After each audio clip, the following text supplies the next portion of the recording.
तो इस एपिसोड की शुरुआत में हम देखते हैं कि अब एक बंदा कहने लग जाता है कि ये लड़की अपने आप को समझ क्या रही है, ये बहुत ज्यादा घमंडी है। और अब उसे देखने के बाद वो वहीं पर ही रुक जाती है और उसके साइड का बंदा कहने लग जाता है कि तुम चुप रहो वरना हम दोनों ही मारे जाएंगे। और उतने में उसके साइड में से एक बंदा लाइट पाथ के पास चला जाता है और उसे एक्टिवेट करने की कोशिश करने लग जाता है और अपनी एनर्जी निकालता हुआ 86 कैंडल्स को आसानी से बना देता है। ये देखकर उसके साथी बंदे हैरान हो जाते हैं क्योंकि उन्होंने तो लाइट पाथ को एक्टिवेट भी नहीं कर पाए थे और उसने 86 कैंडल्स को बना दिया है। और अब वो खुशी खुशी आगे चला जाता है और उसे देखने के बाद वो सोचने लग जाती है कि मुझे इसके बारे में पता तो था, देखते हैं कि ये कितना मजेदार होगा। और अब वो आगे जाते हुए कहने लग जाती है कि मेरी आंटी ने कहा था जितनी मेरी स्वॉर्डमैनशिप की अभी समझ है इसके लिए वो काफी नहीं होगा। मुझे हैरानी है कि अगर मैंने एक बार में सारे कैंडल्स को बाहर निकाल दिया। और अब ये देखने के बाद वो अब अपने अंदर से एक ताकतवर एनर्जी को बाहर निकालती है और उस एनर्जी की वजह से ही वहाँ पर सारे कैंडल्स बाहर निकलने लग जाते हैं और सिल्वर भी सारे निकल जाते हैं। ये देखने के बाद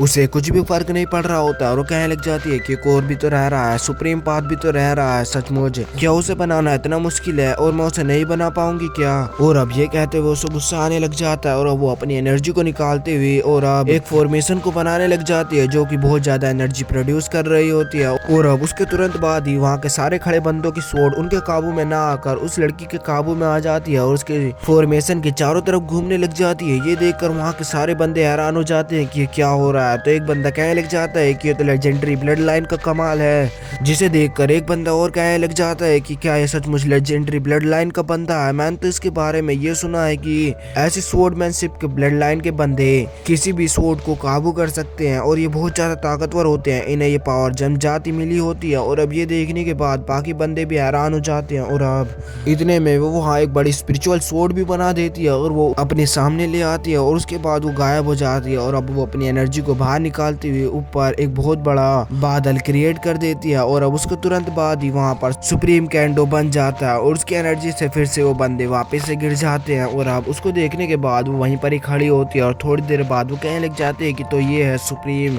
स्वॉर्डमैनशिप कैंडो, तो ये ऐसा लगता है। और अब वो खुश होते हुए आगे जाने लग जाती है कि एक बंदा कहने लग जाता है कि ये बहुत बेकार है, ये सचमुच सही नहीं है, उस बंदे को पहले से जन्मजात पावर मिली है ऐसी और हमें अपनी पूरी जिंदगी लगा कर भी ऐसी पावर नहीं मिलती है, ये बहुत बेकार है, ये सचमुच बहुत ज्यादा बेकार है। और अब ये कहता हुआ वो उस पर हमला करने के लिए आगे बढ़ने लग जाता है लेकिन वो उसे पीछे देख लेती है और अपने हाथ में से थोड़ी सी एनर्जी से ही उसे पीछे करते हुए वहीं पर ही पटक देती है। और अब वो कहने लग जाती है मेरी आंट सही कह रही थी कि बाहर के लोग बहुत ज्यादा बुरे होते हैं, वो सचमुच बहुत ज्यादा लालची भी होते हैं, मुझे उनसे बचकर रहना चाहिए। और अब वो कहने लग जाती है कि मुझे तो पता भी नहीं था कि ये मुझ पर हमला क्यों कर रहा था। और अब ये कहते हुए वो आगे जाने लग जाती है और अब सीन चेंज होता है, हम चैनसाओ को देखते हैं जो कि सुप्रीम कैंडो पर चलता हुआ आगे जा रहा होता है और वो इधर उधर देख रहा होता है और आगे जाता हुआ कहने लग जाता है कि आखिरकार ये मुझे कहाँ ले जा रही है, शायद मुझे इसे जल्दी से जल्दी पार कर देना चाहिए। और उतने में ही आगे एक बंदा आ जाता है जिसे देखने के बाद वो वहीं पर ही रुक जाता है और उसकी एनर्जी को देखकर हैरान होता है और वो कहने लग जाता है कि आखिरकार ये बंदा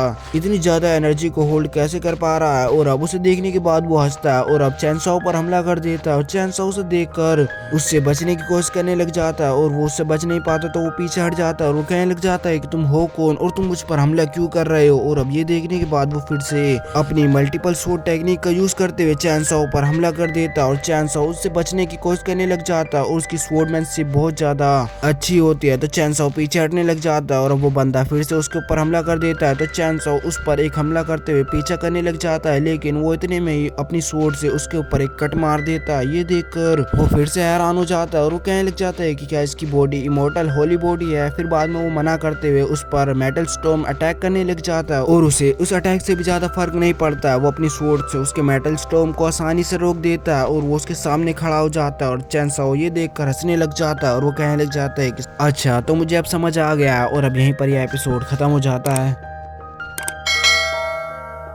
战胜自我，原来是这种感觉。